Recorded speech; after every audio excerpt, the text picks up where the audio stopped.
Tyson Alger with the Oregonian. I'm joined by Andrew Greif with the Oregonian. We're here at Autzen Stadium after Oregon's season opening 62-13 win over South Dakota. It was an expected win.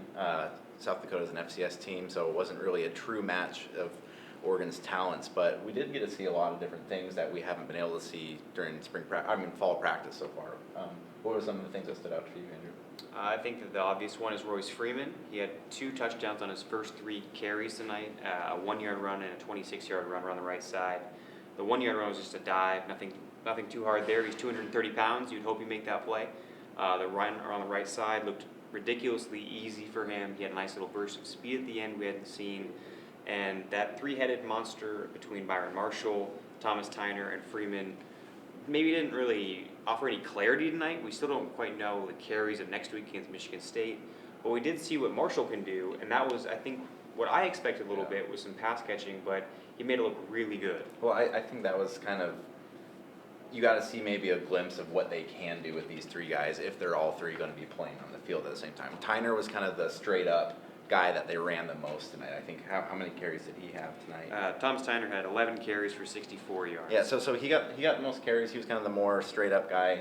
They used Freeman more as the game went on, but like Marshall I think he had 8 catches for 138 yards and 2 touchdowns. Yeah.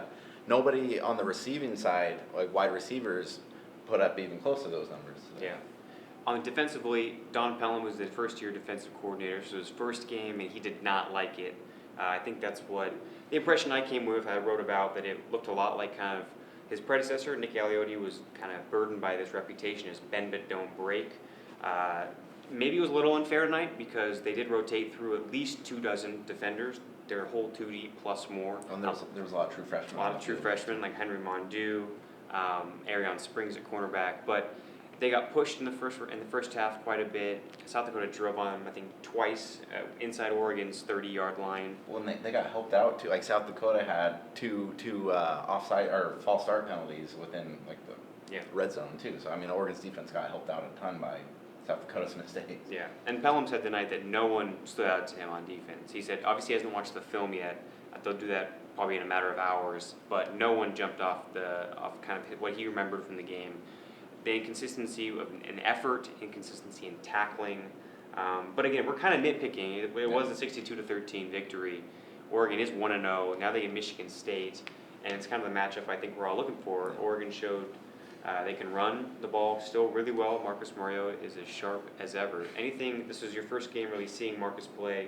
Were you expecting him to be that efficient? I was expecting him to be that efficient. I think the thing that stood out most to me from not seeing him in person before, and I mentioned this to you when in the middle of the game, was you don't realize how fast he is until you actually get to see him in person. And it was a nothing play. It was just a scrambling out of the, getting out of pressure, and he went into the sideline. And I just looked over at Andrew. I was like, man, I didn't realize how quick he was. Yeah. So that was kind of my biggest takeaway. I mean, other than that, he did break Joey Harrington's school all-time touchdown record. I think he now has 82. 82 total touchdowns. He broke that in the first quarter, actually. So 14 of 20, 267 yards, 3 passing, 1 rushing. He had 43 yards on the ground. Solid night. He's now 3rd all-time in career total offense at Oregon, passing Kellen Clemens. And he tied Darren Thomas for the all-time throwing touchdowns. Throwing touchdowns. So that's kind of it from here. It's a pretty easy victory, all things considered. Oregon definitely got better in the second half, even though a lot of backups played. On defense in the first half, offense was pretty hard to stop. Next week we'll see if Michigan State can have any success stopping it.